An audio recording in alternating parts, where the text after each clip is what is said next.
পদ্ম কাছুমাছু হয়ে বসে আছে। তার ভালো লাগছে না ইজানের স্পর্শ। পদ্ম ইজানের হাত সরিয়ে দিল।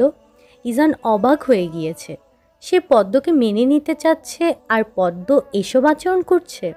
নিজের কাছে নিজেই ছোট হয়ে গেল ইজহান। দুঃখিত, আমি এসবে অভ্যস্ত নই। ইজান বুঝল পদ্মকে। বাচ্চা মেয়ে, তাড়াতাড়ি বিয়ে দিয়ে দিয়েছে, তাই হয়তো খারাপ লাগছে ইজহানকে। ইজহান দূরে সরে আসলো পদ্মের কাছ থেকে। সেটা না হয় বুঝলাম, তবে তোমাকে আমার সঙ্গে মিশতে হবে, কথা বলতে হবে। পদ্ম চুপ করে আছে। এখন সে কি বলবে সেটাই ভাবছে। মাথায় কিছুই আসছে না। কি বলবে খুঁজে পাচ্ছ না, তাই না? পদ্ম তাকালো ইজহানের দিকে। সে আশ্চর্য হয়ে গিয়েছে ইজহান কিভাবে তার মনের কথা বলে দিল। সেগুলো না হয় বাদ দিলাম, তুমি পড়াশোনা কতদূর করেছো? আমি নবম শ্রেণী পর্যন্ত পড়েছি। বিয়ে হওয়ার পর তো আমি এখানেই চলে এসেছি, তাই আর। এটুকু বলেই পদ্ম থেকে গেল। ইজহান বুঝছে মেয়েটা পড়াশোনা করতো। এখন আর করবে না পড়াশোনা? মানে করতে মন চায় না? আপনারা যদি অনুমতি দেন তাহলে করব, কিন্তু এখান থেকে আমাদের গ্রাম তো অনেক দূরে। কিভাবে যে আসবো আবার যাবো। ওকে অশিক্ষিত রাখবো নাকি? এতটাও অমানুষ আমি না।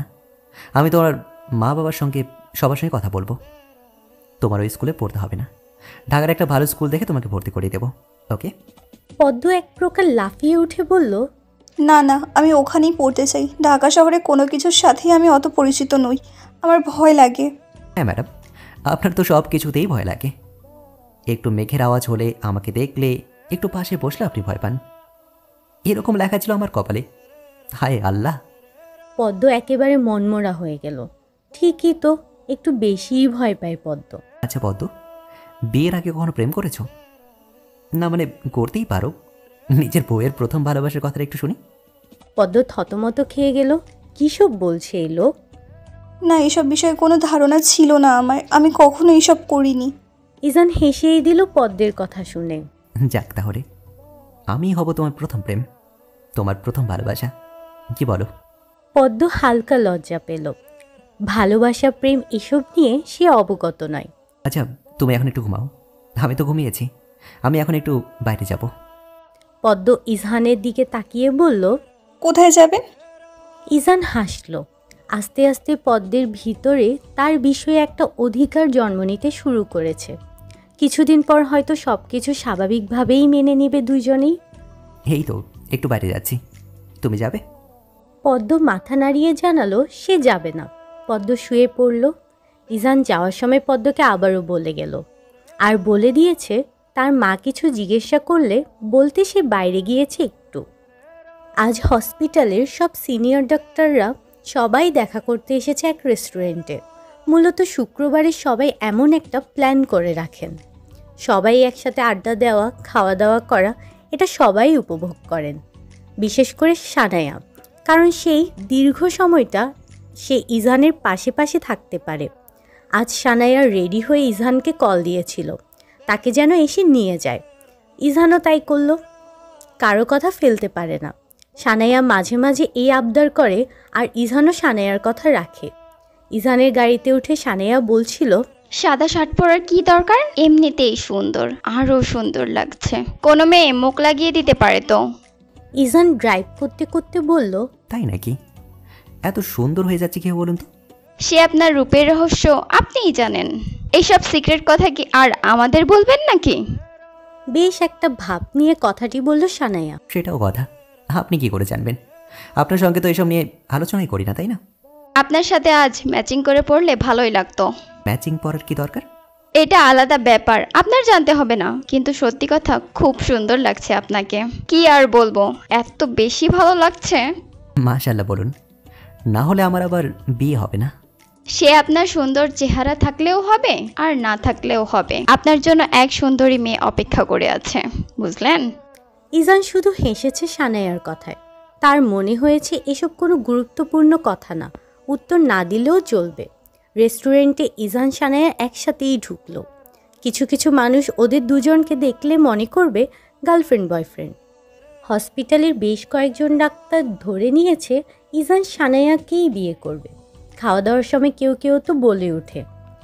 এই কথাটা ইজানের থেকে সানাইয়া বেশ উপভোগ করেছে। ইজান চুপ ছিল, সে বেশি কথা বলেনি। আর বিয়ের ব্যাপারটা একেবারে সবাই যখন গেট টুগেদারে যাবে তখন বলবে। এখন বলার সময়টাকে ইজানের পারফেক্ট মনে হয়নি। ডক্টর আসিফ আহমেদ বললেন। ইজান হেসে হেসে উত্তর দিল। ইজানের পছন্দ করা মেয়ে আছে শুনে সবাই বেশ চমকে উঠল। চমকে ওঠার কথা, কারণ ইজানের স্বভাব চরিত্রে কখনো এমনটা বোঝা যায়নি যে সে আবার একটা মেয়েকে পছন্দও করতে পারে। ইজানের কথা শুনে সানাইয়া বেশ চমকে উঠেছিল। সানাইয়ার ভীষণ কষ্ট হচ্ছে। ঠিক এই কারণেই কি ইজান তাকে পাত্তা দিত না? ইজান আর এই টপিক নিয়ে কথা বলছে না, এবার সবাই অন্য কথা বলছে। ইজান কিছুক্ষণ পরপর আর চোখে সানাইয়ার দিকে তাকাচ্ছে। সানাইয়া একেবারে চুপ করে আছে। বুঝাই যাচ্ছে খুব বড় ছ্যাঁকা খেয়েছে সে।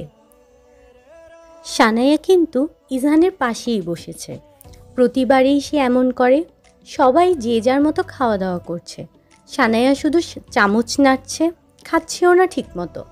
অনেক রাত পর্যন্ত তারা আড্ডা দিবে বলে ঠিক করেছে, কিন্তু সানাইয়া চলে গেল। সবাই তাকে থাকতে বলল, তাদের সাথে কিন্তু সে চলে গেল। এই বিষয়ে ইজান কোনো রকম ভ্রুক্ষেপ করেনি, সে নিজের মতো ফোন চাপছিল। পদ্ম একেবারে সন্ধ্যায় উঠল।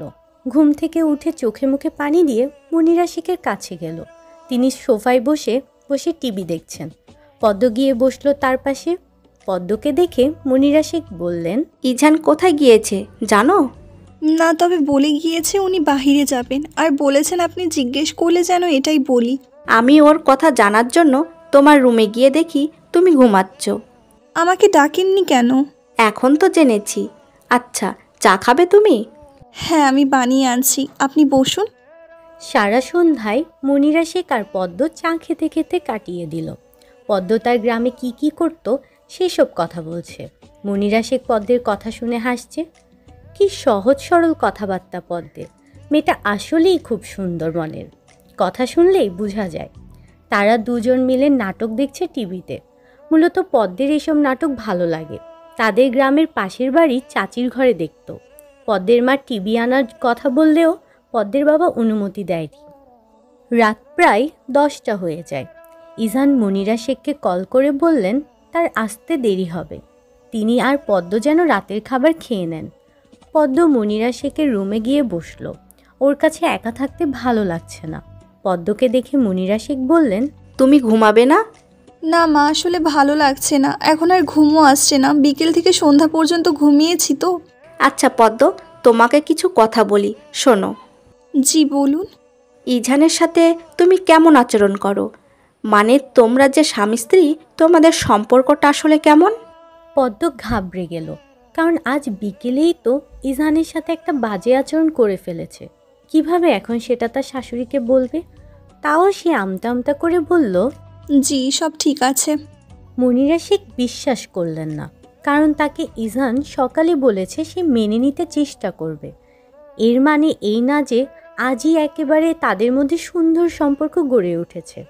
আর পদ্ম যে ইজানের আশেপাশে থাকতে চায় না, এটা বেশ খেয়াল করেন মনিরা শেখ।